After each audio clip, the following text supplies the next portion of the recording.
Hello fellow YouTubers, it's me Tom Versal here and welcome back to Hidden Image Limited. I know, it's been a long time and I do apologise for that. I just did this video before and after it got taken down I felt kind of demotivated to carry on doing this sort of thing. But I'm going to try my best. I am motivated to do it now. I'm just like sort of lazy in a way, to be honest. So, you know what? Let's just get into it. So today we're going to be doing my Flowers of Romance reaction and review. I'm sorry if this video has parts of the album cut out or whatever, like jump cuts. I didn't want that, but if I have to do that to get away from a copyright strike or whatever, then so be it. I'd rather not have one of those. So yeah, Flowers of Romance. This is one of my favourite PiL albums. Got it on CD here. This is what we will be listening to. I've ripped the files of it so you can see the CD as usual. But yeah, this is a great album and one that just completely should have destroyed rock music when you listen to it. It's totally against everything Sex Pistols put in place and totally against everything rock music is, really. It's very, very avant-garde.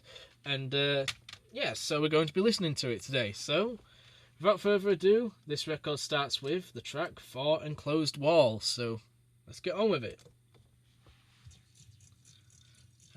I don't know what the volume's like, the sound quality's like, but we'll see. Because this just opens up with some synth. Very weird synth. And, so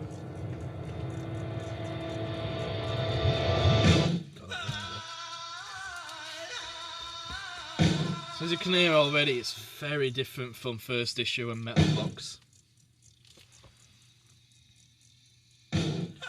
And you can expect, if you've never heard this album, you can expect this sort of sound from this record. It's fantastic, I love it, but it is very weird. Actually, when I first listened to this record, when I was younger, and I was trying to get into PiL, I fucking hated this record. Because I didn't get it at the time, but now I get it, I love it. I think this is a fantastic album. I think this song in particular is amazing. I can't play it well, but I have attempted playing it on drums. I'm not a drummer, but when I've had the drum kits to myself in college, I have attempted playing it. Can't do it, but it's still fun to try. So here I have the vinyl. I got this for £15 at a record fair. And it does work way better on vinyl, in my opinion. It's just one of these albums you want to soak the atmosphere up in, which is great, why we're doing it like this. Of course, we're listening to the CD, but you know. Also, if you're new to this channel, I talk over these songs. Fuck off if you don't like that, you know. Just listen to the album yourself. If you're watching reactions and you're going to complain about that stuff, just piss off. Just listen to the album. But yeah. It's harder to tell what John Lydon's singing about on these songs. I know all the lyrics, but it is weirder to see what he's talking about, because they're way more abstract, and which is saying something, because Metal Box is already very abstract. But yeah, so there's Jeanette Lee, or however you pronounce it, on the cover. My dad thought this was a Susie and the Banshees record when he picked it up. He was like, oh, is this Susie and the Banshees? No, it's PiL, John Lydon. And we recently saw PiL live. They didn't play anything off this album though, which was upsetting. Me, my dad and my brother. My dad's not a PiL fan. Not that he doesn't like them. He loves Sex Pistols, he loves John Lydon, he's bought his books. But he's never got into PiL. Guess he just never felt like he needed to.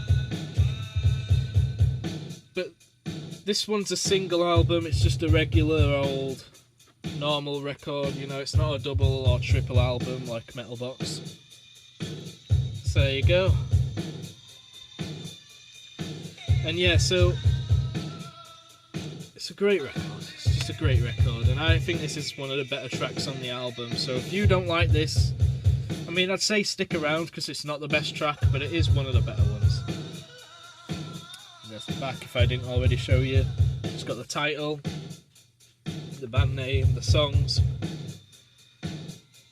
And it says, thanks to Nick Lawney for being a great engineer. Yeah, I mean, these drums sound incredible, don't they? Like the production of them, there's just so much atmosphere built up with just the drums. And Nick Lawney, or Nick Laney, I think it's Lawney, I've watched an interview with him, and he did a great job, and I think this is the only album with him, well, the only PiL album up to this point where they credited anyone other than the band, I think. I could be dead wrong there though.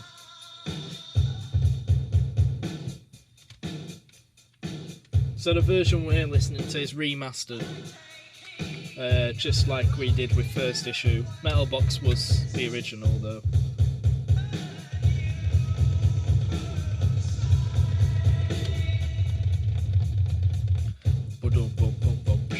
And then it ends. And then we get into one of my favourites, track 8, and we'll talk about a bit of the backstory of this album now. Well, first I want to let this song go in a bit because this one's very interesting. I'm also sorry if I sound bad in this video. I've just recorded another video for my main channel, my Batman Movies Ranked, and God, my throat hurts. But listen to that drum beat. It's in 15/16, I believe, because I figured that out when trying to do a cover of it. And it's just... And what it is, before this album, John Lydon went to Ireland or something to see his brother's band playing live, and he got in a fight with an undercover cop, pretty much, and he got arrested. And whilst in jail, he was writing all these songs and these ideas and stuff. When he got out of jail, he pretty much went in the studio, and this is one of the songs, I believe, where he was just smashing drum kits about, and they used a little sample of him banging on the drum kit, repeated it forever, and came up with this song. Because at this point the band was breaking apart. I think Keith Levine, who's on guitars, you can hear, was starting to have these sort of drug problems at this point, I believe. And I could be wrong there, maybe that started with the next album, but I believe that's what happened. So there was a bit more tension there. Levine isn't as involved on this record as I initially thought. I thought he was very responsible for it, but really it seems to me to be more Martin Atkins' record. Because Jar Wobble had left following Metal Box and Paris in the Spring, which is a live record we haven't listened to. And Jar Wobble left because, I don't know if he left or got fired. He was the bassist, and if you listen to the first two PiL albums, especially Metal Box, the bass is so prominent. So what do you do when you've got rid of the most prominent player, pretty much? Well, just instead of using bass, use drums. Which is a very strange way of looking at it. But it worked.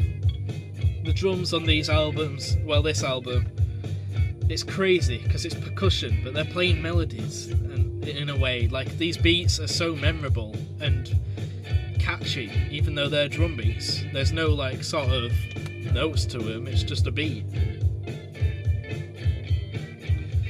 Levine also stated that on this album he wanted to play as little guitar as he could, so he was playing all these other instruments.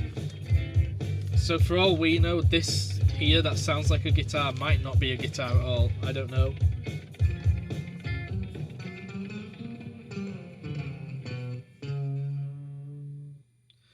But yeah, then it goes into Phenagen, I believe. See that there? Might be a sitar or something.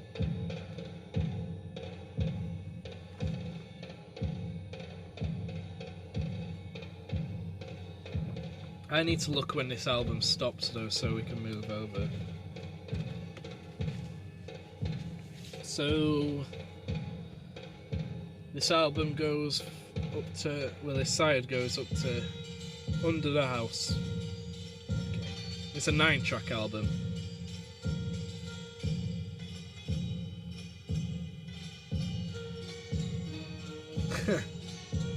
They really did Martin Atkins a disservice here. All tracks, all titles composed by Levine and Lydon, except For Enclosed Walls, Under the House, and Banging the Door, which has Martin Atkins as a credit. Which is a bit shit in my opinion, because I would say Martin Atkins is very responsible for this album.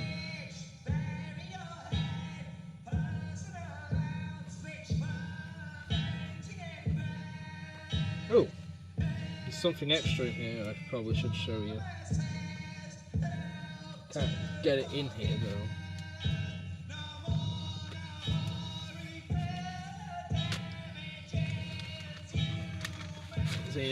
I need one of those anti-static sort of covers for this, because this is still the original. This guitar tone coming up, or whatever tone it is crazy, and I love it. Turn it up a bit so you can hear it better.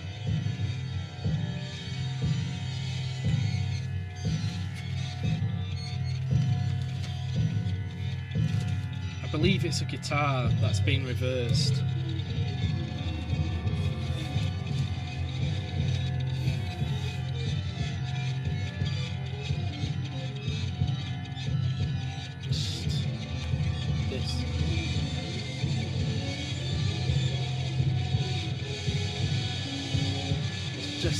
That is just phenomenal. That is just phenomenal. I don't know. I don't know how they did it, but it's just phenomenal. I absolutely love it. Now this next track's going to cause me a few problems because it's the single and it did quite well, and this one's probably the one that's going to get me a copyright strike. So that's why I've turned it down a bit. So here we have this sort of, I guess you'd call them liner notes, sort of. So it's just a black sheet, but on the back, well, I guess it's not liner notes. It's the lyrics, and instead of writing the lyrics like normal people would, they did it in these fucking 2 huge paragraphs. So you have to read them like a story. Which I've just found now in the summer, so we're going to be on the right path for that. See what they're like on the CD. I think they're the same. Yeah, they are, but they're in red on the CD, which fits the album more because it's very red and black tone. Very dark wave, gothic. This is just a tremendous.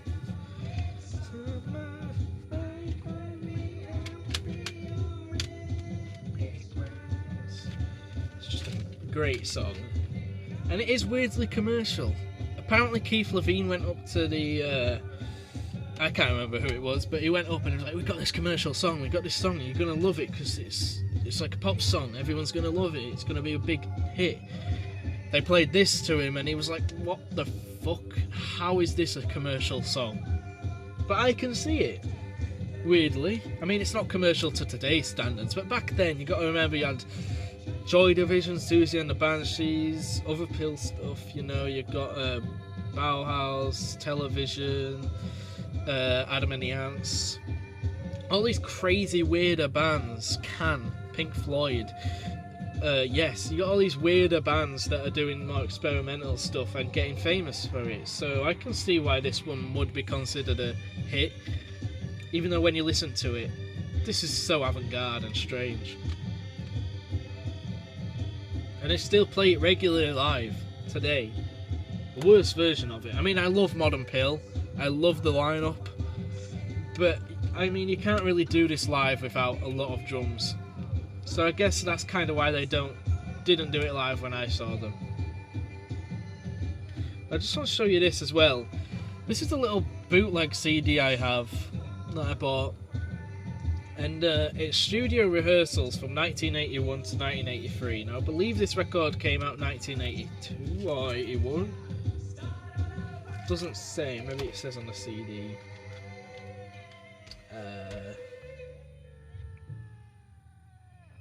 Nope. No, it doesn't. Well, yeah, so this came out in the 80s. I believe it was 81 or 83.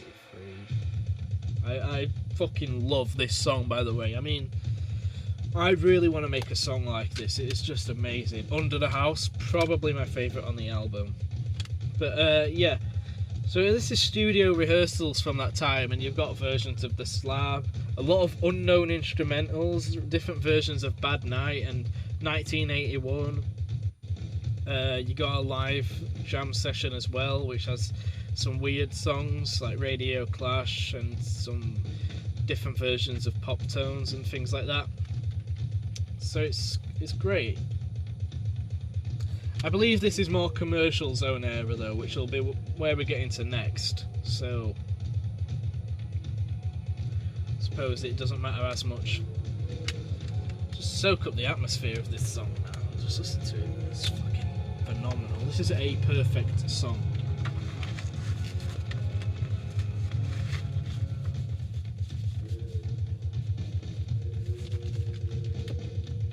I need more water. So there's none left in my Bailey's glass.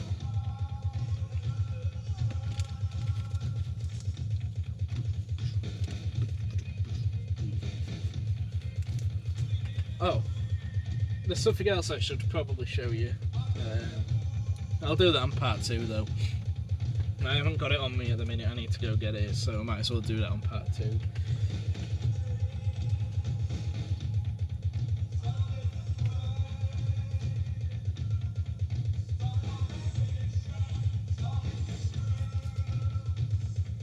Checking whether this was the last one on this side. But yeah, I love this song. I just think the drum beat is so primal and tribal. It kind of just has an energy that you wouldn't get with any other band. It's phenomenal. So yeah, this is the final one of this side. Probably the best one on this side. There's 2 songs on this album that I just think are some of the greatest pieces of music ever made. And this is one of them.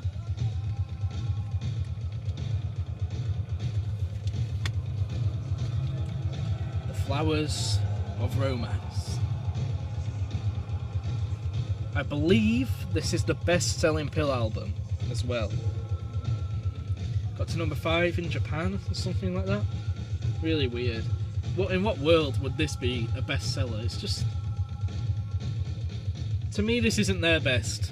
I think Metal Box is better, but this is still a 10 out of 10 record for me, and great experimentation. If the band ended here, maybe it'd have been better. But, you know, maybe if the band ended here and then John Lydon went on to do all the albums he's done now under a different name, because to me, as much as I love them, there's not really a PiL album that I don't like. They aren't like this after this album, and it's kind of sad. They stopped experimenting. But this one, no, this one's an exception. This one's definitely experimental. I mean, just listen to it.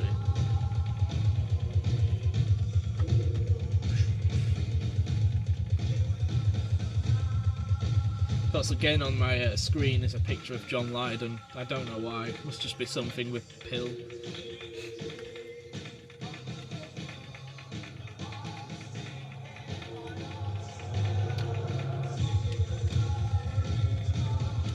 Imagine coming up with this. This is all analog tape as well. This must have been a right bitch.